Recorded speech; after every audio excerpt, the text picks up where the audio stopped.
Welcome back to hashtag TRPLTX9 on Instagram and TX9 on YouTube. This is the third installment of the striping for the Challenger, which is where we're going to install the stripe. So first thing I want to go over really quick is the things you'll need to do this. Here on the table, work table, we have bottle of Windex, we have isopropyl alcohol, brand new clean microcloth, spray bottle, and Dreft soap. So I'll go over this again when I apply it, but Dreft soap is something the guy who painted, my friend Jack Pennington, who painted the car, told me to use. I didn't realize it until I bought the soap. It's very oily. Like if you wash your hands, it's got a very high viscosity. So I understand why he recommended it. I'll explain to you how to mix it in the spray bottle, but basically what we're going to do is we're going to spray the soap solution onto the car, and then we're going to spray a little bit of the Windex on the back of the stripe before we apply the stripe. I'll go over that again. I just wanted to touch on it, an overview. We're going to use the isopropyl alcohol to clean the car before we put the stripe on. And again, it's key to use a fiber cloth, not a paper towel or the Weebro pads that I mentioned before, because they'll leave fibers behind, and you don't want anything on the paint when you apply the stripe. You don't want to trap anything under, avoid trapping anything as much as possible. So we're going to go and clean the car down with the isopropyl alcohol to take off anything that's remaining on the car. Now the Bestine serves as a degreaser. Now the instructions that come with the striping says use a naphtha or a degreaser, but the Bestine is a degreaser. I feel is sufficient. Again, I'm not saying I know everything or this is the only way to do it, but it seems to be sufficient as far as the degreaser goes. So let's go prep the car body with the isopropyl alcohol. So now what we want to do is we want to actually wipe the fender down where we're applying the stripe with isopropyl alcohol, as said in the instructions from Performance Car Graphic, the striping company that I got the stripes from. And you basically want to wipe small areas and then wipe it dry. Just be cognizant of any fibers or anything that's left over, any hairs or dust. Try to get the entire area where the stripe gets applied. Now I've already done it once, quite extensively. I'm just showing you in essence what you need to do. So it's probably going to be quick for me. Don't hesitate to spend time to make sure that you wipe it all down and get every area nice and clean. Look against the light to make sure there's not any hairs, especially hanging from the little tape gauges that we put. Now I also want to state something, that if you buy your stripes from Performance Car Graphics, they will clearly state in the instructions not to put tape that butts up against the backing, which is exactly what I've done. It makes sense when you put a stripe on a car that hasn't had a stripe yet and you're striping it for the first time and you can use measurements, but I felt it was critical to get the stripe in exactly the same place I had it before. So I gambled and figured out how to do it in this manner, and it worked very well the last time, so that's why I'm doing it again this time. So I now basically wiped the fender down with isopropyl alcohol, and she's pretty much ready to apply the stripe. I'm just looking to see if there's any hairs or dust left over. One thing I didn't mention in the supplies, I take a tack cloth, but don't press too hard. I'm just going to drag a tack cloth lightly over the car to pick up any last dust. Alright, so now I'm going to make the solution that we're going to actually spray on the car using Dreft soap. When I was told by Jack Pennington on how to do this, he stressed, you only want to put a tiny bit of soap in the solution. Not like a couple drops, literally, just a tiny bit. You don't have to put in a lot. So I am literally going to just pour just a tiny bit. That's it. That's all we need to put in there. So now I'm going to go put water. I'll bring it back. I'm going to put water in the bottle. Give it a shake. And we can see that the solution is soapy. And we're good to go. Okay, so this is ready. So the next thing we need to do is get the stripe ready by removing the backing.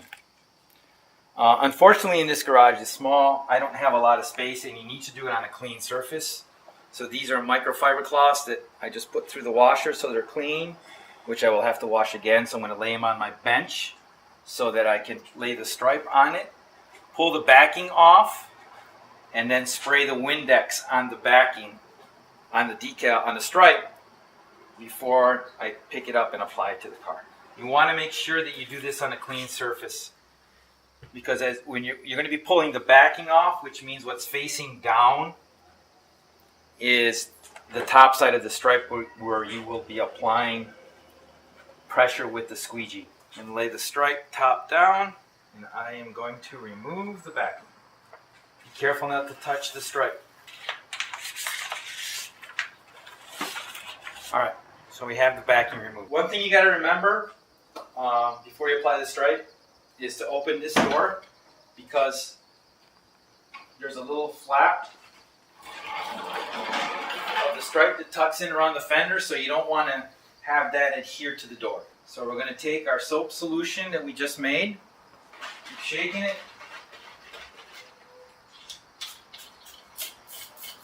and we're going to put a nice amount on there.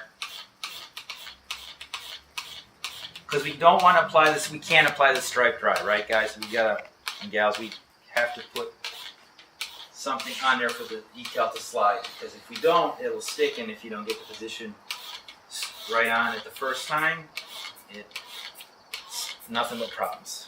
Alright, next we're going to come to the stripe, and I'm going to put some Windex on it, just a light coat. The Windex evaporates quick, which is why I put the soapy solution on the vehicle and the Windex on the stripe. Now the applicator, what the process is going to be, we're going to align the stripe and squeegee the water and Windex solution out of the stripe and remove any air bubbles. This is what we use. It comes with the stripe kit when you buy it, at least from First Place Auto, and it's a great squeegee. So I'm going to put that in my back pocket as I pick up the stripe. So here we go. So again, you're going to have the water on there is going to allow you to move the stripe around, so it's not going to stick as soon as you put it on. So once the stripe is on there, you're going to start squeegeeing it. Now it'll move around a little bit, so you got to squeegee it. I lightly squeegee it first to get a lot of the water out of it. And then you'll start feeling it slowly adhering. Always keeping in mind your marks. Now butting the backing of the stripe to the tape. Lightly, don't push hard. Work in small areas. You need a little patience to do this. As it starts sticking, work in small strokes. You want to press firmly on the stripe. I can feel that the stripe is moving a lot less now. And I can see the water and the solution running from the bottom of the stripe as I do this. Check your alignment. The front fender takes a little bit of work as it wraps around the headlamp bezel, especially with the solution, because there's a lot of curvature there. I tend to save that toward the end because the solution is going to start drying. So I'm pretty close to my gauge. I'm maybe about a 32nd slightly off. Stripe's a little bit more forward, but that'll be okay. One thing, these cars, as we all know, we restore them better today than they were ever built. Alright, the stripe is pretty much not moving now, so now it's a matter of squeegeeing it, all the water out, so that we can remove the backing. When you get to the area like of the fender, by the door or the front fender, it's not easy to wrap the stripe around because there's like a 3/8 amount of stripe that goes actually around behind the fender. So you got to kind of look at you have to increase the adhesion. You can see where the stripe starts sticking to the radius. You have to slowly work it, because if you don't and you try to curl it, When it's not completely stuck, it'll bubble up on you. So the stripe is pretty much fixed now. It's not sliding around anymore. So at this point I can take off the tape gauges that we created to locate the stripe, to get them out of our way so we can not worry about knocking them off when we squeegee. Again, I know people have said that the blue tape can, which I find hard to believe, but I've heard that you can pull clear off. But again, my car is a single stage, so I have no worries of pulling any clear off. Now it's just a matter of constantly squeegeeing it, keeping cognizant to see if you see any bubbles. So far I don't see any. Keep working it till the water is pretty much out. Again, the hard part is the front rack here and around the door, around the fender at the door.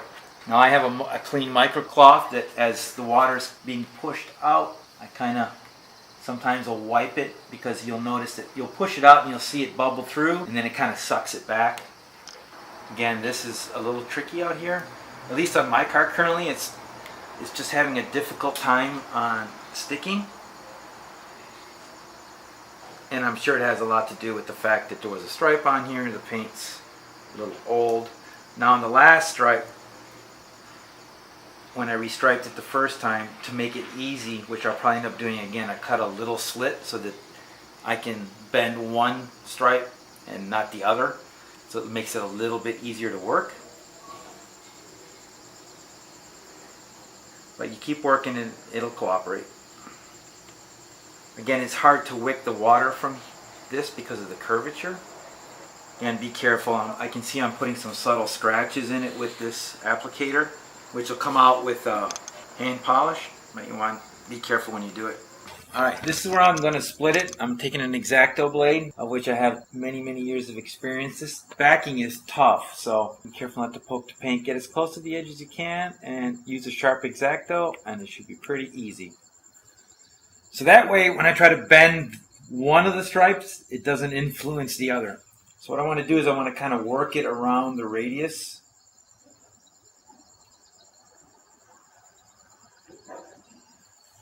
Making sure I have no bubbles.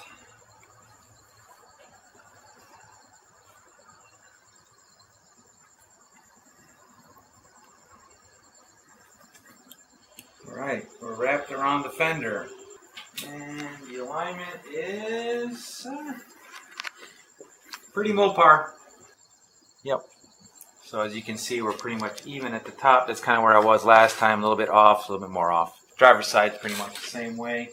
Once you feel you've gotten all the water out, and if it's not too humid outside according to the instructions, you can go ahead and start peeling the backing off. Again, I'm working this corner, is stubborn, so, and it's going to wrinkle a little bit around the corner, but that's okay. The headlamp bezel goes here. Alright, so I think I'm ready to pull the backing off, again holding it at a sharp angle, meaning close to flat, and let's hope we did okay.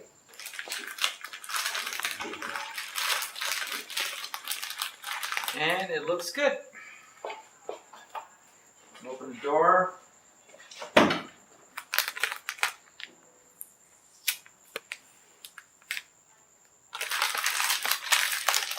Now there's a little bit of glue residue left on. You can take it off with some body detail and stuff to clean it up. So you have some cleanup work to do, but overall, we have successfully applied the fender stripe. So there you have it. That is how I install or restripe a damaged fender stripe on an RT Challenger. Hope it helped. Again, it's not the way, it's my way. So pick something up that you can use. That I've achieved my goal.